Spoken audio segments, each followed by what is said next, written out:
So I'm starting a new chapter of videos called Medical Limits. This chapter is about electricity and its application in medicine, the possibilities, hypotheses, and the impossibilities. Although the ideas I talk about here in this video are far-fetched and technically impossible currently, they are targets for innovation. As this is a channel and platform for hypothesis, all my ideas may or may not be currently used in medicine, but it is to help you think and understand and come with your own ideas. So thus, this channel is only of hypothetical value. So let's venture into my ideas into how electricity can be used in medicine.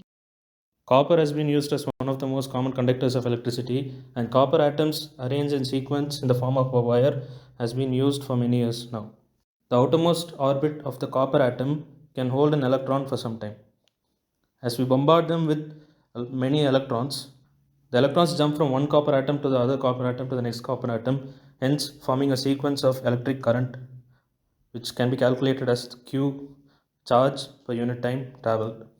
The outermost orbit of the copper atom can hold an electron for some time. As we bombard them with many electrons, the electrons jump from one copper atom to the other copper atom to the next copper atom, hence forming a sequence of electric current which can be calculated as Q charge per unit time traveled. There are various methods to control the electricity or electrons flowing through a copper wire. There are capacitors, resistors, inductors, and so much more. The highest form of technology right now is milli-electron circuit, which has been replaced by microelectron circuit, which has circuits which can assign work to each electron of electricity. Next up is nano-electron circuits. As a synopsis, I have taken the 8 standard units, providing 8 different directions in which electrons can be manipulated. Electrons or electricity, as we know, has an impact on all the 8 different fundamental quantities. So let's start manipulating. Starting with length. Electrons can function as both a particle and as a wave. Being a wave, it can be used as both a laser or a reflecting substance.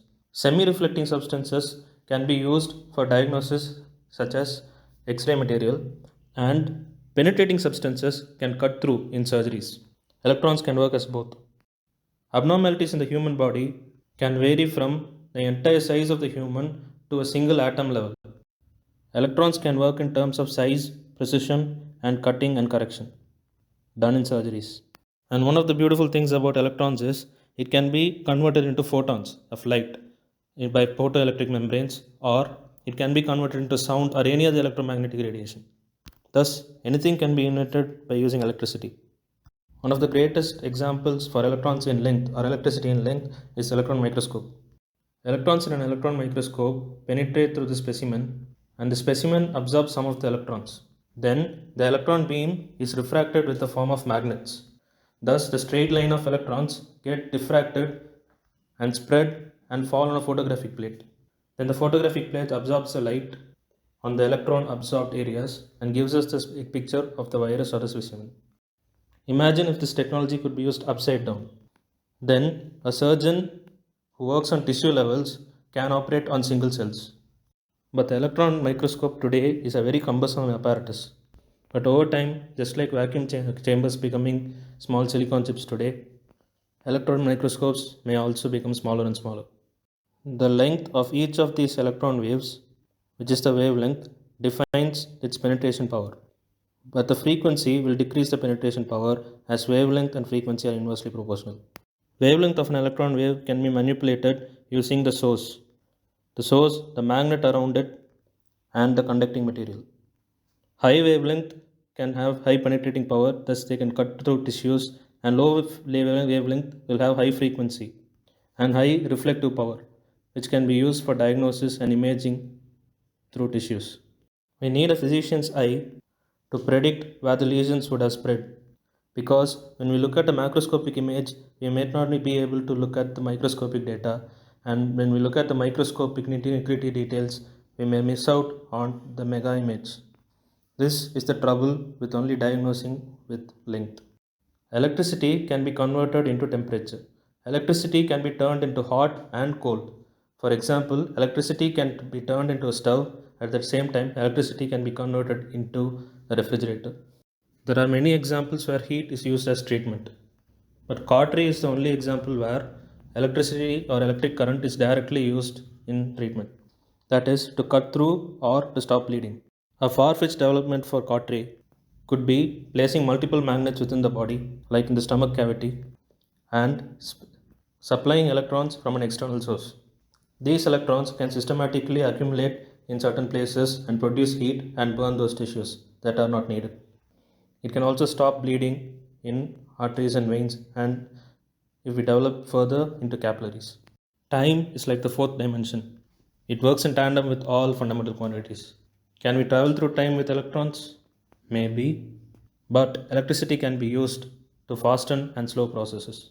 Artificial intelligence is just a manipulation of electrons, just like animal intelligence is a manipulation of electrolytes. If human intelligence works in tandem with artificial intelligence, it will have faster desired processes in medicine. But we would like to slow down diseases and give time for the body to work against them and win over them. Mass in the form of kilograms may be irrelevant in the practice of medicine. The smaller we design circuits and the more detailing we do, the more power we have and influence we have over diseases. The most direct example that comes to mind when I combine electricity with mass is the electrolysis apparatus. It is not very cumbersome and it can be developed into a microscopic level. It uses electricity and electrons to charge one side of the apparatus to attract atoms from the other side. Thus, this technique can be used to transfer chemicals or ions or molecules from one part of the body to other or locally from inside the cell to outside the cell. For example, if we develop an electrolysis apparatus small enough and find the right place to place it, we can solve diseases like hyperkalemia, which is a high level of potassium in the body, which is deadly because it affects the heart. So, we can place one electrolysis apparatus in the heart to put pressure on the potassium channels and kick the potassium outside the heart, and use another electrolysis apparatus on the kidney such that the kidney is forced to absorb potassium and to excrete it out, solving hyperkalemia. The body in its nerves and muscles and other cells, instead of using electricity, they use ionic potential, which is electrolytes. We can develop a concept to connect electrolytes and electricity, thus having more control over the human functioning. So, electricity is nothing but charge flowing through a material per unit time. Charge is another fundamental quantity that can be manipulated with electricity. The world is made up of atoms and molecules, but the only understood way to manipulate chemicals is through rearranging the electrons in the outermost orbits of their atoms. Chemistry happens because of the exchange of electrons from one atom to another or one molecule to another. Here is an example of a reversible reaction that happens in many cells of the body, for example, the cells in the kidney, the cells in the stomach, etc.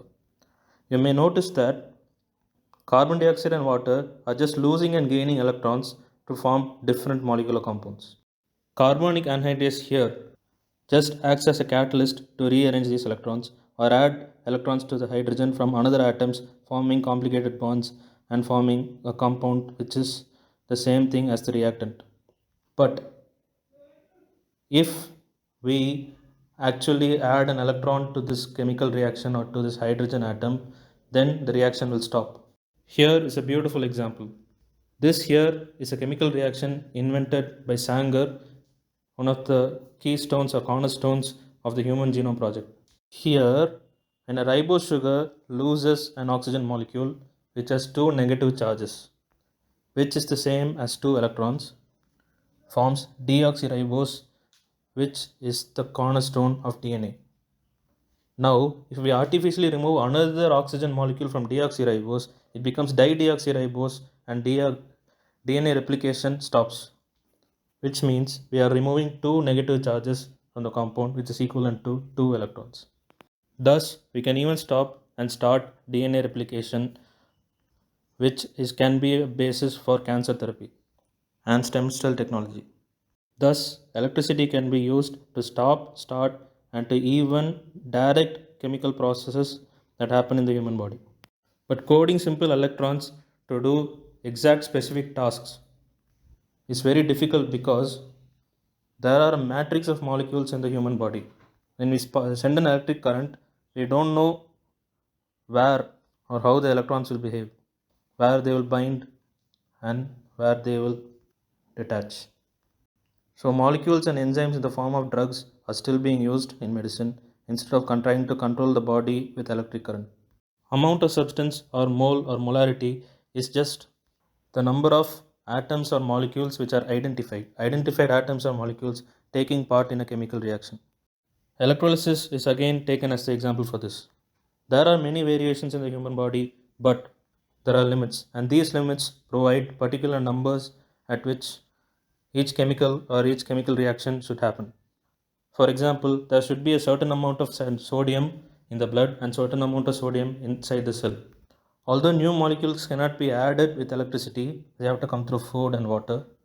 Molecules and ions and electrolytes can be transferred from one part of the body or inside the cell to outside the cell through many electrolytic technology. There are differences between a straight line and a curve. Although curves are also all measured by the same unit of measurement as length, the point that is causing the curve, the vertex, the power of that vertex is determined with angular motion. Electron waves ideally travel in straight lines. But when they pass through any substance, any material, they get reflected or refracted to a certain extent, depending upon the wavelength of the electron. The beauty of magnets is they naturally have a north pole and a south pole, a positive pole and a negative pole. And this negative pole, it pushes the electron in the opposite direction, and the positive pole attracts the electron. But artificial magnets, by using electricity, can be used as electromagnets, which can be used to manipulate the direction of the electron, make them twist, make them turn, make them wherever we want them to go. There are many devices which use electricity and magnetism, and they are now small enough to be planted inside the body. Luminous intensity is the number of waves of light passing through a given area. And the more lines that can pass through a given area, the more minute the data that comes out of it. If the light reflects back to the eye, it can be used to study. And if the light destroys the tissue, it can be used to kill damaged tissue. So, the more we are able to accurately manipulate electrons, the more we can use them at a micro and macro level. They can even be used to do some electron surgeries. Thank you. Thank you for watching this video. Do like, dislike, or subscribe. Thank you.